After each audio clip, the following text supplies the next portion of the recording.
बिस्मिल्लाहिर्रहमानिर्रहीम। अस्सलाम वालेकुम। परवीन के पकवान में खुश आमदीद। आज की वीडियो में आपके साथ शेयर कर रही हूँ चना चाट की रेसिपी। अगर कभी कुछ हेल्दी और चटपटा खाने को दिल चाहे तो सबसे पहले हमारे जहन में चना चाट आती है। तो आज मैं आपको एक बहुत ही मज़े की चना चाट बनाना सिखाऊंगी, जो कि बहुत ही कम टाइम में बहुत ही आसानी के साथ बन जाती है। बस कुछ टिप्स का ख्याल रखना पड़ता है, जिसकी वजह से हमारी चाट बहुत ही मज़े की बनती है। वीडियो शुरू करने से पहले छोटी सी रिक्वेस्ट है कि वीडियो को लाइक कर दें, और अभी तक अगर आपने मेरे चैनल को सब्सक्राइब नहीं किया तो चैनल को सब्सक्राइब कर दें। तो आइए रेसिपी स्टार्ट करते हैं। 2 मीडियम साइज़ के आलू मैंने नमक डाल के उनको बॉईल कर लिया था, और फिर मैंने इस तरह से उनको क्यूब्स में कट कर लिया। ना तो बहुत मोटे काटने हैं और ना ही बहुत बारीक काटना है, इनको इस तरह से इनको काटना है। और अब मैं डाल रही हूँ इसके अंदर चने। 1 कप चनों को मैंने नमक डाल के उसको अच्छी तरह से बॉईल कर लिया। अब डाल दूंगी मैं इसके अंदर टमाटर। 2 मीडियम साइज़ की टमाटर मैंने बिल्कुल फ्रेश उनको इस तरह से बारीक बारीक काट लिया है। और अब डाल रही हूँ इसके अंदर प्याज। 1 लार्ज साइज़ की प्याज मैंने उसको बारीक काट के नमक लगा के रख दिया था। 10 मिनट के बाद मैंने उसको पानी से अच्छी तरह से वॉश कर लिया। इससे ये होता है कि इसके अंदर जो कड़वा पानी होता है वो निकल जाता है और हमारा गला वगैरह ख़राब नहीं होता। अब डाल रही हूँ मैं इसके अंदर सब्ज़ धनिया और कटी हुई सब्ज़ मिर्च।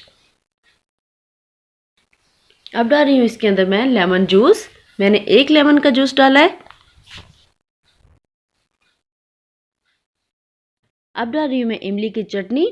इमली की चटनी की रेसिपी मैंने आपके साथ ऑलरेडी शेयर की हुई है। अगर आपने नहीं देखी तो आप देख सकते हैं, डिस्क्रिप्शन में इसका लिंक दे दूंगी। तो ये वही वाली चटनी मैं यूज़ कर रही हूँ।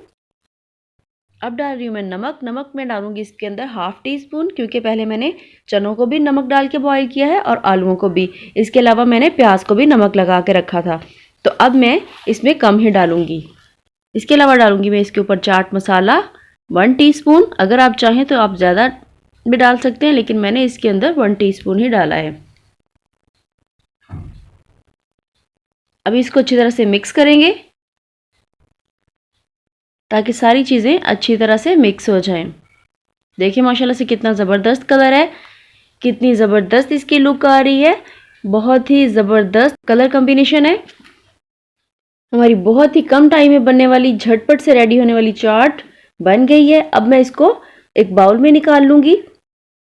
देखिए माशाल्लाह से हमारी कितनी ज़बरदस्त चाट रेडी हुई है।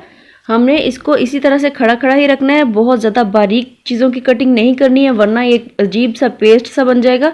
जो इस तरह से लुक आती है वो नहीं आएगी। तो हमारी बहुत मज़े की चाट रेडी हो चुकी है। आप भी इस रेसिपी को ज़रूर ट्राई कीजिएगा। रेसिपी पसंद आई हो तो लाइक कर दें, चैनल पे नहीं तो सब्सक्राइब कर लें और बेल आइकन को प्रेस कर लें, ताकि मेरी आने वाली तमाम वीडियोज़ आप तक पहुँचती रहें। इसी के साथ परवीन के पकवान को दीजिए इजाज़त। अल्लाह हाफिज़।